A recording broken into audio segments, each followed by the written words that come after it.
Victoria sobre la oscuridad. Capítulo 5.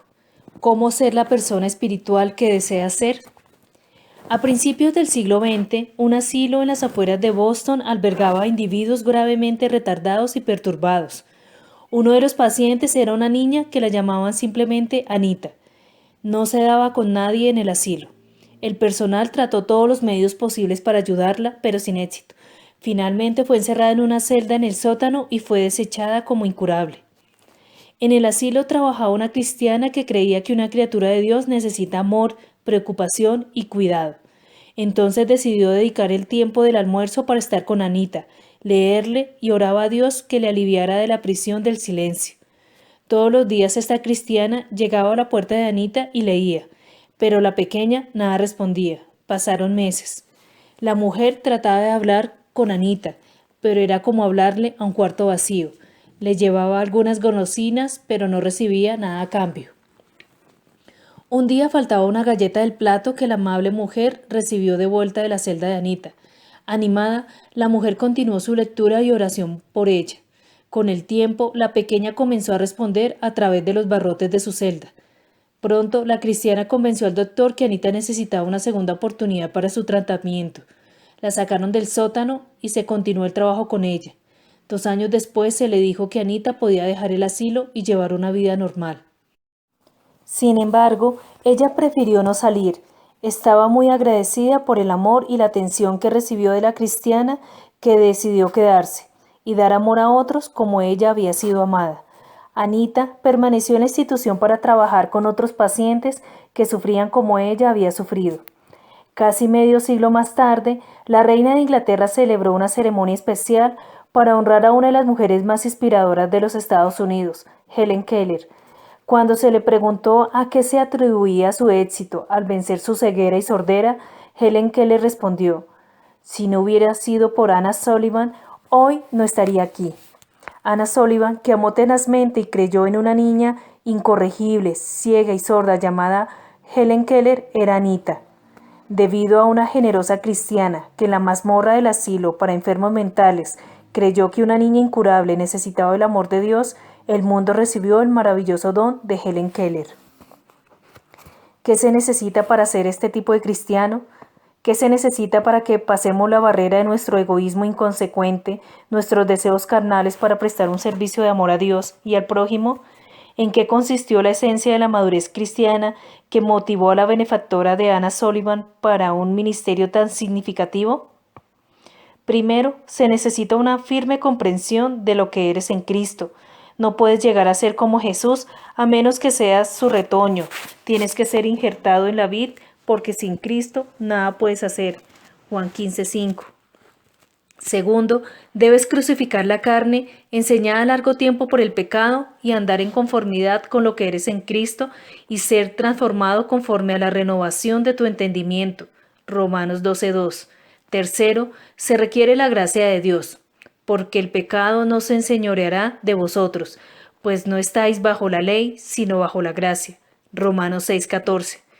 No podemos tener una vida justa mediante el esfuerzo humano sobre la base de normas externas. Bajo el pacto de gracia vivimos por la fe, consecuentes con que lo que Dios dice es verdad en el poder del Espíritu. Para vivir bajo la gracia necesitamos andar por el Espíritu. Gálatas 5, 16, 18. ¿Cómo andar en el Espíritu? Si respondiera a esa pregunta ofreciendo 3 pasos y una fórmula, volvería a ponerte bajo la ley. El Espíritu Santo es una persona con quien nos relacionamos como nuestro guía divino y no un aquello que puede ponerse en una caja y cuantificarse. Hablamos de andar con Dios, lo que es una relación de padre a hijo. El apóstol Juan dice acerca del Espíritu: el viento sopla de donde quiere y oye su sonido, mas ni sabes de dónde viene ni a dónde va. Así es todo aquel que es nacido del Espíritu. Juan 3:8. Al ser lleno del Espíritu y guiado por Él, te puede llevar a lugares nunca imaginados, pero la voluntad de Dios nunca te llevará donde la gracia de Dios no te puede guardar. Creo que necesitamos remar y desplegar las velas. Examinemos alguna de las directrices bíblicas para andar por el Espíritu. 3 personas y el Espíritu. En 1 Corintios 2:14, 3.3. Pablo distingue tres tipos de personas en relación con la vida en el espíritu: personas naturales, personas espirituales y personas carnales. El sencillo diagrama de este capítulo le ayudará a visualizar las diferencias que corresponden a la vida espiritual que existe entre estas tres clases de individuos. Efesios 2:1-3 contiene una descripción concisa de la persona natural que Pablo identifica en 1 Corintios 2:14. Esta persona está espiritualmente muerta, separada de Dios. Al vivir completamente independiente de Dios, la persona natural peca como cosa corriente. El hombre natural tiene un alma con la que puede pensar, sentir y escoger. Sin embargo, como muestran las flechas del diagrama, su mente y sus subsecuentes, sus emociones y su voluntad son dirigidas por su carne, la cual actúa completamente separada de Dios que lo creó. El hombre natural puede pensar que puede elegir libremente su conducta. Sin embargo, dado que vive en la carne, invariablemente anda según la carne y sus decisiones reflejan las obras de la carne, de la lista de Gálatas 5:19-21. Puesto que vive en la era del estrés y carece de una base espiritual para enfrentar la vida y tomar decisiones positivas, la persona natural puede caer víctima de una o más de las dolencias físicas que aparecen en el diagrama. Los médicos nos dicen que 50% de la población está físicamente enferma por razones psicosomáticas. La paz mental y la serena seguridad de la presencia de Dios en nuestra vida afecta positivamente nuestra salud corporal. El que levantó de los muertos a Cristo Jesús vivificará también vuestros cuerpos mortales por su Espíritu que mora en vosotros. Romanos 8:11. Las acciones, reacciones, hábitos, recuerdos y respuestas de la persona natural los gobiernan la carne. Todo lo que no proviene de fe es pecado. Romanos 14:23. El hombre natural no puede evitar la lucha con complejos de inferioridad, inseguridad, incapacidad, culpa, preocupaciones y dudas. El hombre espiritual también tiene cuerpo, alma y espíritu. Sin embargo, como lo ilustra la figura 5b, esta persona ha sufrido una notable transformación de la persona natural que era antes de su nacimiento espiritual. En la conversión, su espíritu se une con el Espíritu de Dios. La vida espiritual resultante de esta unión se caracteriza por el perdón de pecados, la aceptación dentro de la familia de Dios y un sentido positivo de dignidad. El alma del hombre espiritual además refleja un cambio generado por el nacimiento espiritual. Ahora recibe el impulso del espíritu, no de la carne. Su mente ha sido renovada y transformada. Sus emociones se caracterizan por la paz y el gozo en lugar de la turbulencia. También tiene la libertad de elegir no andar en la carne, sino andar según el Espíritu. Cuando el hombre espiritual ejerce su decisión de vivir en el Espíritu, su vida muestra el fruto del Espíritu. Gálatas 5, 22-23. El cuerpo de la persona espiritual ha sido transformado. Ahora es la morada del Espíritu Santo y se ofrece como sacrificio vivo de culto y servicio a Dios. La carne, condicionada a vivir independientemente de Dios bajo el viejo hombre, todavía está presente en el hombre espiritual, pero responsablemente crucifica la carne y sus deseos diariamente, puesto que se considera vivo en Cristo y muerto al pecado. Pero eso se ve y suena maravilloso, podrías decir, pero soy cristiano y todavía tengo problemas. Sé que estoy espiritualmente vivo, pero a veces mi mente se llena de pensamientos incorrectos. A veces caigo en conductas de la lista mala, las obras de la carne en lugar del fruto del Espíritu. A veces acaricio los deseos de la carne en lugar de crucificarlos. La descripción de la persona espiritual es la ideal. Es el modelo de madurez hacia el cual todos crecemos. Dios ha hecho provisión para que experimentemos personalmente la descripción de la persona espiritual dada en su palabra. Segunda de Pedro 1:3. Sin embargo, la mayoría de nosotros vive en algún punto de la ladera entre la cumbre de esta montaña de la madurez espiritual y las profundidades de la conducta carnal descrita en la figura 5c. Mientras andas en el espíritu, ten la seguridad que tu crecimiento, madurez y santificación hacia el modelo ideal están en proceso. Nótese que el espíritu de la persona carnal es idéntico al de la persona espiritual. El hombre carnal es un cristiano espiritualmente vivo en Cristo y declarado justo por Dios, pero allí es donde se acaba la similitud. En vez de ser dirigido por el Espíritu, este creyente prefiere seguir los impulsos de la carne. Como resultado, su mente la ocupan los pensamientos carnales y sus emociones están plagadas de sentimientos negativos.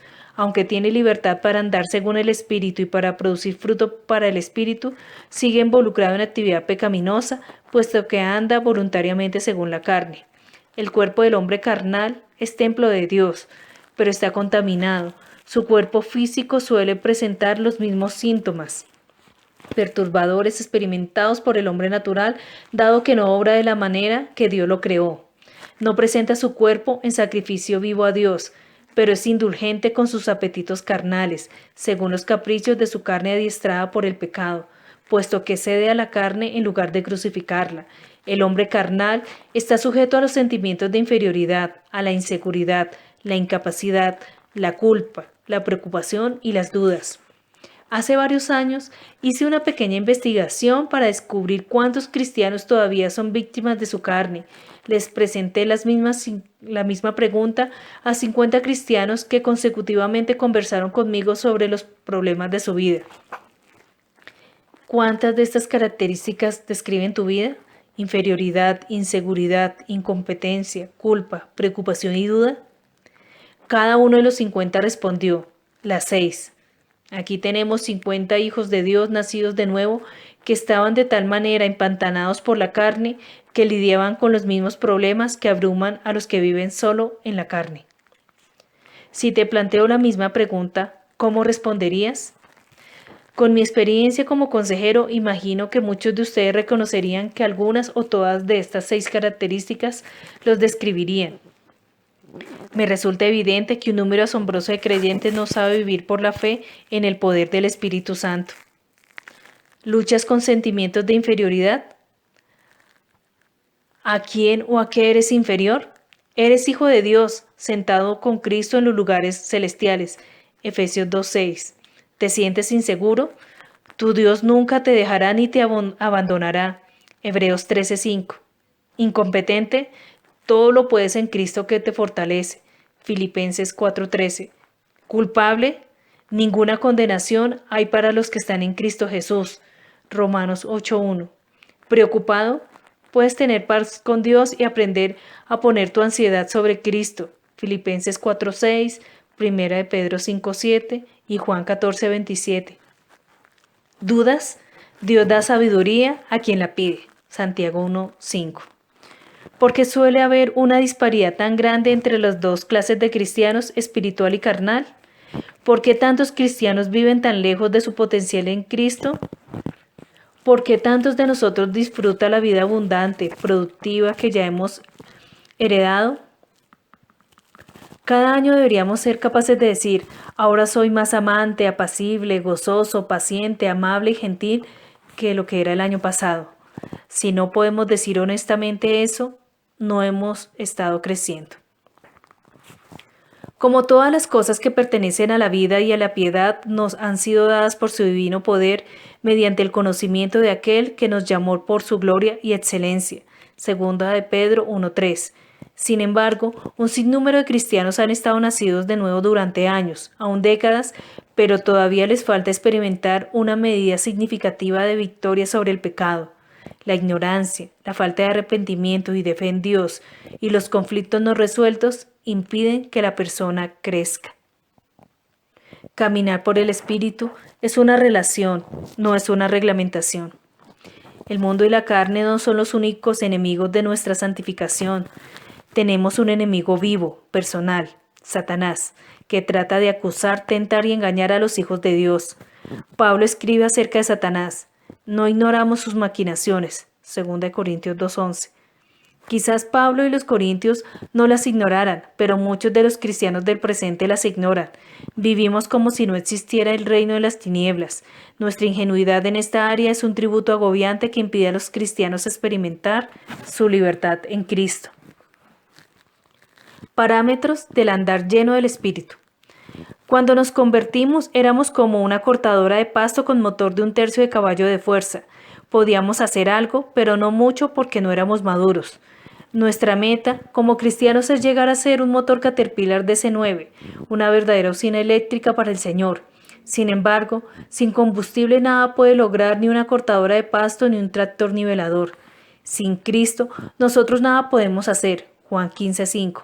No importa cuán maduro seas, no puedes producir si no andas por la fe en el poder del Espíritu Santo. Cuando se llega a decidir entre andar en la carne y andar en el Espíritu, nuestra voluntad es como un conmutador de dos sentidos.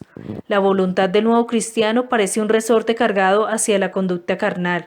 Los nuevos creyentes van a vivir según lo que saben y no saben mucho acerca de la vida llena del Espíritu. La voluntad del cristiano maduro está cargada hacia el Espíritu. Hacen malas decisiones ocasionales, pero aprenden diariamente a crucificar la carne por la fe en el poder del Espíritu Santo. Andar en el Espíritu es relación, no es estricta disciplina. A modo de ilustración, piensa en tu matrimonio. Quizás hayas comenzado tu matrimonio apoyado en reglas para una comunicación efectiva, satisfaciendo una de las necesidades sexuales del otro y así sucesivamente. Sin embargo, si después de varios años ni siquiera pueden hablarse o hacer el amor sin seguir un patrón o lista de pasos, su relación matrimonial está aún en la infancia. En un matrimonio maduro, la comunicación fluye en forma natural entre dos que se aman mutuamente.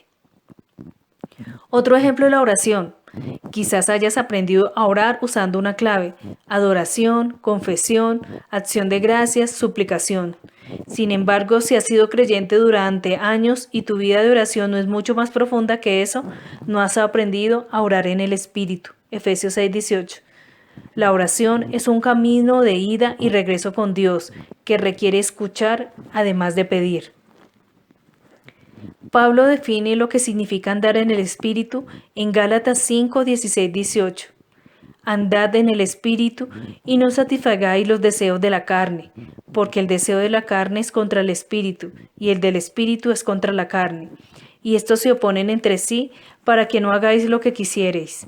Pero si sois guiados por el Espíritu, no estáis bajo la ley. Realmente este pasaje nos dice más acerca de lo que no es andar en el Espíritu, pero es útil porque nos da dos parámetros dentro de los cuales podemos vivir libres.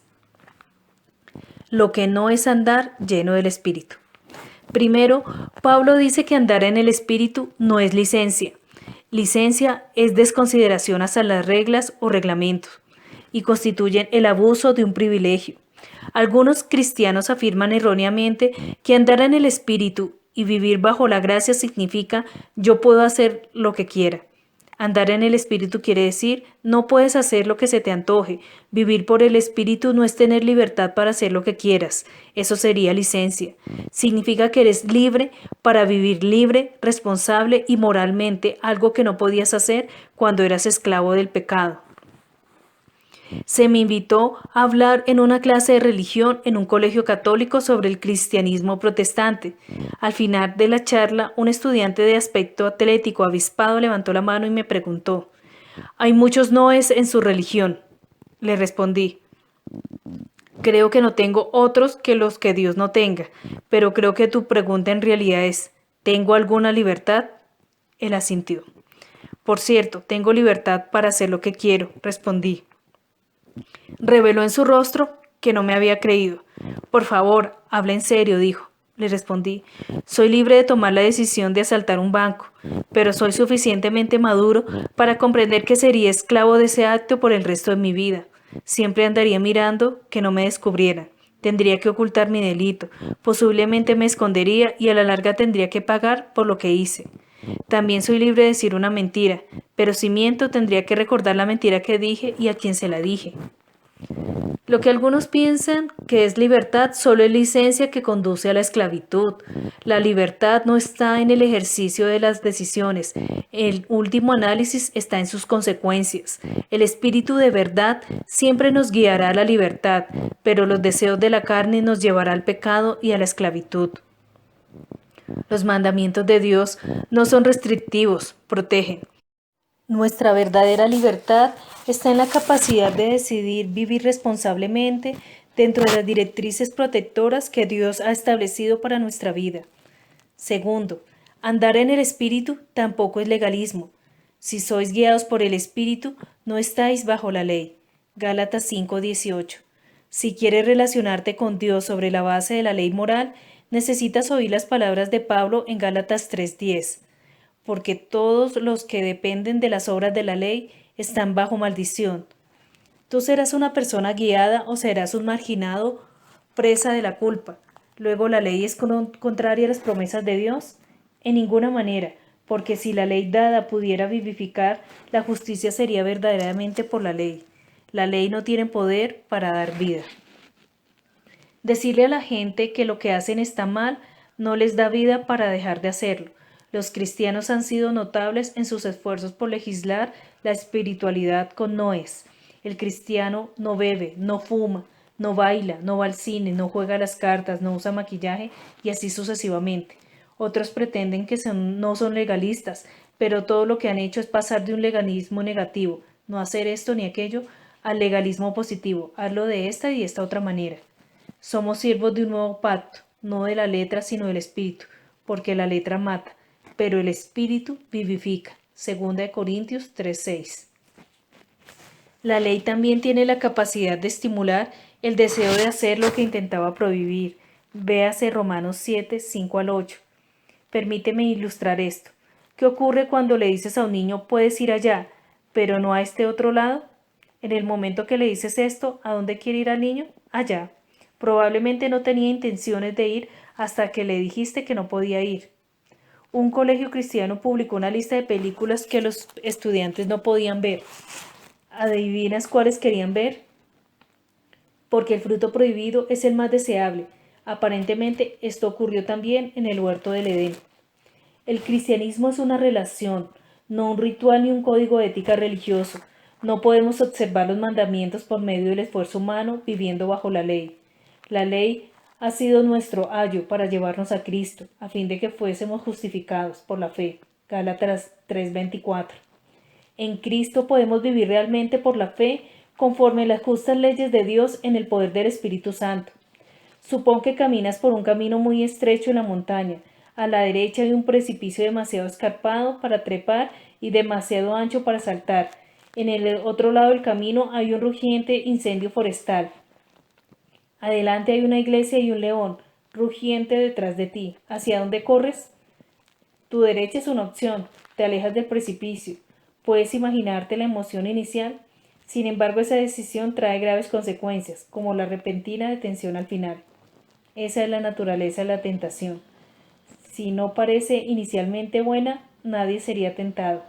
Ceder a la tentación trae graves consecuencias. Cuando la gente defiende la libertad sexual, abogan por una licencia que tiene consecuencias mortales para las relaciones significativas y aún para la vida. A la izquierda hay otra opción, pero te podría quemar el legalismo. El acusador no te dará paz cuando trates de vivir bajo la ley. El único camino hacia la libertad está adelante, pero ningún templo ni grupo de personas proveerá un santuario adecuado. El diablo, como león rugiente, busca a quien devorar. 1 Pedro 5:8. Y tu único escondite está en Cristo. Ningún lugar físico puede ser un santuario espiritual para ti en el planeta Tierra. Lo que es andar en la plenitud del Espíritu.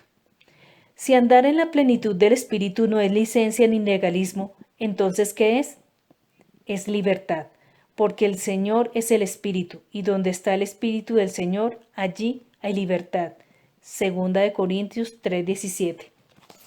Nuestra libertad en Cristo es uno de los bienes más preciados que hemos recibido de nuestra unión espiritual con Dios, puesto que el Espíritu del Señor está en ti.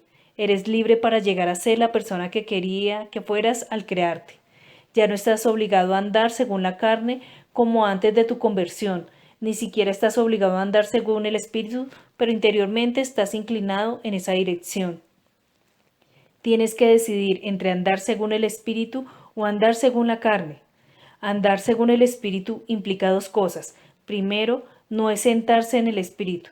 Andar en el Espíritu no consiste en sentarse por ahí esperando en santa piedad que Dios lo haga todo. Segundo, no es correr en el Espíritu. La vida llena del Espíritu no es una ronda sin fin de actividades agotadoras en que tratamos de hacerlo todo por nosotros mismos. El error típico de muchos creyentes es creer que serán más espirituales si se esfuerzan mucho. Si Satanás no puede tentarnos para llevarnos a la inmoralidad, Sencillamente tratará de que nos llenemos de ocupaciones. ¿Cuánto fruto podemos llevar si tratamos de hacerlo todo por nuestro propio esfuerzo? Ninguno. Sin Cristo nada podemos hacer. Juan 15:5. ¿Cuánto se logra hacer en el reino de Dios si esperamos que Dios lo haga todo personalmente? No mucho. Dios ha encargado a la Iglesia su obra durante esta era. Efesios 3:10. Tenemos el privilegio de plantar y regar, y Dios da el crecimiento. 1 Corintios 3:6-9. Si no plantamos y regamos, nada crece. Un pastor trabajaba en su jardín cuando recibió la visita de uno de sus diáconos. Caramba, Dios le ha dado un hermoso jardín, dijo el diácono. Debería haberlo visto cuando Dios lo cuidaba él solo, le contestó el pastor. Esta verdad la ilustra Jesús en Mateo 11:28-30. Venid a mí, todos los que estáis trabajados y cargados, y yo os haré descansar. Llevad mi yugo sobre vosotros, y aprended de mí, que soy manso y humilde de corazón, y hallaréis descanso para vuestras almas, porque mi yugo es fácil y ligera mi carga. En su juventud, Jesús era carpintero. En aquel tiempo los carpinteros no construían casas, hacían puertos y yugos de madera. Jesús usó esos productos para describir metafóricamente la vida espiritual. Por ejemplo, Jesús es la puerta hacia la vida espiritual, Juan 19, y el yugo es una viga de madera que se coloca sobre la cabeza de dos bueyes. ¿Para qué sirve el yugo sobre una sola cabeza? Mejor sería no llevarlo, solo sirve si dos van enyugados y tiran en la misma dirección. El buey joven aprende cuando se le pone en un yugo con un buey que ya conoce el oficio, que por lo que padeció aprendió la obediencia. Hebreos 5:8. La naturaleza típica del buey joven le lleva a creer que el paso es muy lento y trata de correr, pero todo lo que consigue es que le duela el cuello. Los muchachos se fatigan y se cansan, los jóvenes se fatigan y caen, pero los que esperan en Jehová tendrán nuevas fuerzas, levantarán alas como las águilas, correrán y no se cansarán, caminarán y no se fatigarán. Isaías 40, 30-31. Algunos bueyes jóvenes se sienten tentados a abandonar, pero la vida sigue y las deudas se acumulan. Otros se sentirán tentados a desviarse a la izquierda o a la derecha. Entonces llega el día en que el buey joven se dice, este buey viejo sabe de qué habla y sabe andar. Creo que aprenderé de él. Una vez tuve un perro mudo llamado Buster. Compré una cadena y mandé a Buster a una escuela para perros con mi hijo. No resultó. Un día quise sacar a Buster a caminar. Dije, caminar, no correr. Le puse la cadena y salimos. Yo era el amo y sabía dónde quería ir en esta caminata. Buster casi se estranguló tratando de correr adelante, pero yo estaba decidido a ser el amo y mantener mi paso. Luego se detenía a olfatear una flor o cualquier cosa, pero yo seguía caminando. ¿Aprendió ese perro mudo a caminar con su amo? Preguntarás. No, nunca. He conocido una gran cantidad de cristianos que tampoco han aprendido. Algunos tratan de correr delante de Dios y se queman. Otros caen en la tentación y se desvían a la izquierda o a la derecha. Algunos simplemente se echan cuando su amo les dice, venid a mí todos los trabajados y cargados y yo los haré descansar. Mateo 11:28. Podemos hallar el descanso para nuestra alma si aprendemos a vivir por la fe en el poder del Espíritu Santo.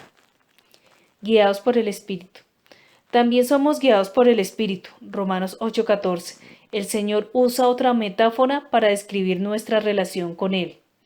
Él es nuestro pastor y nosotros somos ovejas de su prado. Las ovejas necesitan ser apacentadas. Lo sé porque en mi juventud, en la granja de Minnesota, tuve el privilegio de ser pastor de ovejas. En la primavera, cuando se producía el deshielo, pastoreábamos las ovejas cerca del camino para que comieran hierba fresca. Teníamos que mantenerlas en movimiento o comían hasta atragantarse y morir. Las arriábamos desde atrás, como lo hace un perro ovejero australiano. Mientras estudiaba en Israel, observé a un pastor que cuidaba sus ovejas en una ladera en las afueras de Belén. El pastor, sentado en una piedra, miraba a las ovejas mientras pasían. Luego se paró, dijo unas pocas palabras a las ovejas y comenzó a caminar. Las ovejas lo miraron y le siguieron. Al contrario de mi experiencia de llevar las ovejas desde atrás, los pastores de Israel las guían caminando delante de ellas hasta el día de hoy. De pronto las palabras de Jesús en Juan 10:27 tuvieron para mí un nuevo sentido. Mis ovejas oyen mi voz y yo las conozco y me siguen. Pablo dice, porque todos los que son guiados por el Espíritu de Dios, estos son hijos de Dios. Romanos 8:14. La prueba es el fruto. ¿Cómo puedes saber si estás caminando según la carne o según el Espíritu? Mira tu vida. Y manifiestas son las obras de la carne, que son adulterio, fornicación, inmundicia, lascivia, idolatría, hechicerías, enemistades, pleitos, celos, iras, contiendas, disensiones, herejías, envidias y cosas semejantes a estas. Gálatas 5, 19, 21. Las obras son actos espiritualmente muertos y no reflejan la vida de Cristo. Si una persona tiene un acceso de ira, ¿vive según el Espíritu? ¿Pueden culpar a alguien por su acceso de rabia? No, esa es una obra de su carne. Jesús dice, lo que del hombre sale, eso contamina al hombre. Marcos 7:20. Debemos aprender a tener suficiente conciencia personal para saber cuándo vivimos según la carne y asumir la responsabilidad por nuestras actitudes y acciones. Necesitamos caminar en la luz y aprender a confesar nuestros pecados, lo que significa concordar conscientemente con Dios. Cuando se hace evidente una obra de la carne, reconoce mentalmente eso delante de Dios y pídele que te llene de su Espíritu Santo. Mientras más practiques esa sencilla disciplina, más vivirás según el Espíritu. El fruto del Espíritu es amor, gozo, paz, paciencia, benignidad, bondad, fe, mansedumbre, templanza. Gálatas 5:22 al 23. Nótese que dice fruto, no frutos del Espíritu Santo. El fruto viene de algo que vive, es el resultado de estar en Cristo y su expresión fundamental es el amor, que es el carácter de Dios. Hemos conocido y creído el amor que Dios tiene para con nosotros. Dios es amor, y el que permanece en amor, permanece en Dios y Dios en él. Primera de Juan 4:16.